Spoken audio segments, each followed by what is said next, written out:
ఒంగోలులో టీడీపీ మహానాడు కార్యక్రమం కొద్దిసేపటి క్రితమే ప్రారంభమైంది. ఈ మహానాడు ప్రాంగణంలోకి ఇప్పటికే చంద్రబాబు నాయుడు చేరుకున్నారు.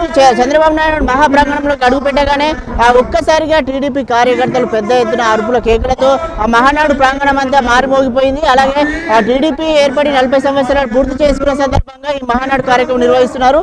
ఒంగోలులో 2 రోజుల పాటు ఈ కార్యక్రమం కొనసాగుతుంది. ఇప్పటికే ఈ మహానాడు ప్రాంగణానికి చంద్రబాబుతో పాటు పార్టీ నాయకులు లోకేష్ తో పాటు టీడీపీకి చెందిన పలువురు సీనియర్ నాయకులు కూడా చేరుకున్నారు. ఇప్పటికీ ఈ ప్రాంగణంలో మహానాడు కార్యక్రమంలో 10,000 ప్రతినిధులతో ఏర్పాటు చేశామని చెప్పారు. అయినప్పటికీ ప్రతినిధులతో పాటు చాలా మంది కార్యకర్తలు పెద్ద ఎత్తున చేరుకొని ఆ మహానాడు ప్రాంగణం అంతా మొత్తం పసుమాయం చేశారు. ఎక్కడ చూసినా టీడీపీ జిందాబాద్, చంద్రబాబు జిందాబాద్ అనే నినాదాలు కొనసాగుతున్నాయి. అలాగే ఈ 2 రోజుల పాటు నిర్వహించిన కార్యక్రమంలో టీడీపీకి సంబంధించిన కొన్ని తీర్మానాలు చేయనున్నారు. ఈ తీర్మానాలతో పాటు రాష్ట్రంలో టీడీపీని ఎలా బలతో చైతన్యం చేయాలి, రానున్న ఎలక్షన్లో ఎట్టి పరిస్థితుల్లో టీడీపీని అధికారంలోకి తీసుకురావాలని చెప్పి కూడా ఏదైతే వైసీపీ ప్రభుత్వం చేపడుతున్న కార్యక్రమాలు ఏవైతే ప్రజలకు పథకాలు కూడా ప్రజలకు సరిగా అమలు కావట్లేదు అని చెప్పి ఏదైతే నిరసన వ్యక్తం చేస్తున్నారో వీటి అన్నింటినీ ప్రజల్లోకి తీసుకెళ్లి ప్రజలు అప్రమత్తం చేసి ప్రజలపైన ఒక చైతన్యం తీసుకొచ్చి రానున్న రోజుల్లో టీడీపీని అధికారంలోకి తీసుకొచ్చే విధంగా కూడా ఉండాలని ఒక కార్యాచరణ ప్రకటిస్తున్నారు. అలాగే ఈ టీడీపీ మహానాడు కార్యక్రమంలో వైసీపీని హటావో ఏపీని బచావో అనే నినాదంతో చంద్రబాబు నాయుడు పిలుపునిచ్చారు. నిన్న ఏదైతే ఆయన చంద్రబాబు నాయుడు మహానాడు కార్యక్రమానికి నిన్ననే ఒకరోజు ముందుగానే ఇక్కడికి చేరుకున్నారు. నిన్న ఆయనకు ఏదైతే స్వాగతం పలికి ఎక్కడే చూసినా నిన్న విజయవాడ నుంచి ఆయన బయలుదేరారు.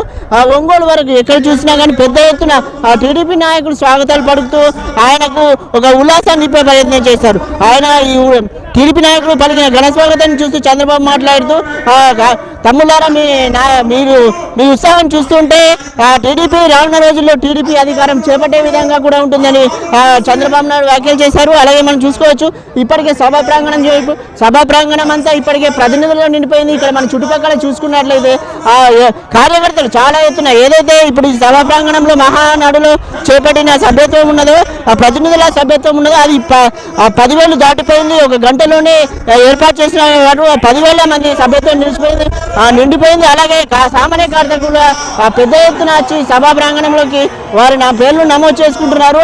అంటే టీడీపీపై ప్రజలు బలంగా నమ్ముకున్నారని చెప్పి రానున్న రోజుల్లో టీడీపీ అధికారంలోకి వస్తుందని చెప్పి కూడా ఇక్కడ నాయకులు చెప్తున్నారు. మనకు ఇప్పుడు మనతో పాటు కొందరు నాయకులు కార్యకర్తలు ఉన్నారు. వారిని అడిగి మాట్లాడే ప్రయత్నం. చెప్పండి, మీరు ఎక్కడి నుండి వచ్చారు? ప్రకాశం జిల్లా పుల్లచెరువు మండలం ఎర్రగొండపల్లి నియోజకవర్గం. టీడీపీకి వచ్చేది కలిస్తే టీడీపీ 5 క్లాసులు కలుతుంది. ఈ దెబ్బతో జగన్ అయిపోతాడు. బంగారాలు వేసింది చంద్రబాబు నాయుడు వస్తేనే మనకు రాజధాని ఏది కానీ కావాలని ఇక్కడ చంద్రబాబు నాయుడు కావాలా. ఖచ్చితంగా వెళ్తాడు. ఇబ్బంది పడాల్సిన పని లేదు. అన్ని నియోజకవర్గాలకు వెళ్తాయి. చంద్రబాబు నాయుడు వెళ్తాడు. చెప్పండి సార్, మరికొంతమంది నాయకులు ఉన్నారు. సార్ చెప్పండి, మీరు ఎక్కడి నుండి వచ్చారు? రానున్న రోజుల్లో టీడీపీ ఎలా ఉండబోతుంది? రాష్ట్ర తెలుగుదేశం పార్టీ బీసీసీఎల్ సెక్రటరీని బొల్లా వెంకన్న నా పేరు. పెడ నియోజకవర్గం నుంచి వచ్చాం. ఈరోజు రాష్ట్రంలో ఒక అరాచకమైన పాలన జరుగుతుంది. ఈ పాలనకి ప్రజలంతా విసుగెత్తుకుపోయారు. ఏదైతే 1983లో 82లో ఎన్టీ రామారావు గారు ఈ పార్టీని స్థాపించారో అదేవిధంగా రేపు 1924 ఎన్నికల్లో తెలుగుదేశం పార్టీ ప్రపంచం ఆ రకంగా వచ్చి మన గౌరవనీయులు చంద్రబాబు నాయుడు గారు ముఖ్యమంత్రి అయి తీరతారు. పెడన్లో మా నియోజకవర్గం ఇన్ఛార్జి కాకి కృష్ణప్రసాద్ గెలుపు తథ్యం.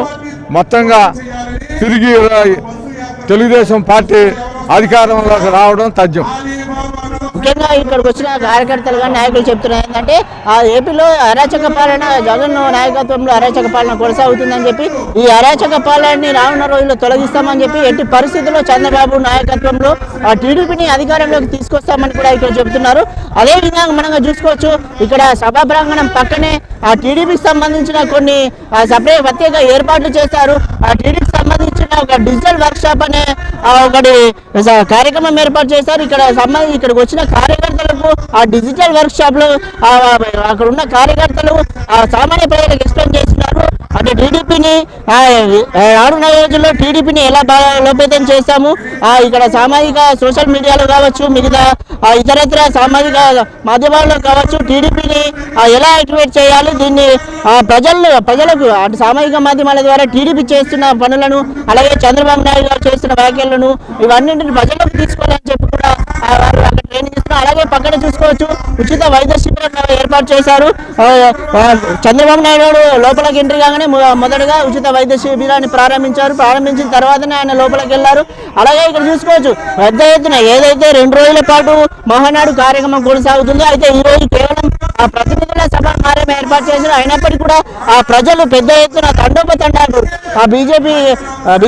టీడీపీ కార్యకర్తలు పెద్ద ఎత్తున రావడంతో అసలు టీడీపీలో ఒక నూతన ఉత్సాహం కనిపిస్తుందని కూడా చెప్పవచ్చు. సభా ప్రాంగణంలో కొద్దిసేపటికే సభా ప్రాంగణం ప్రారంభమైంది.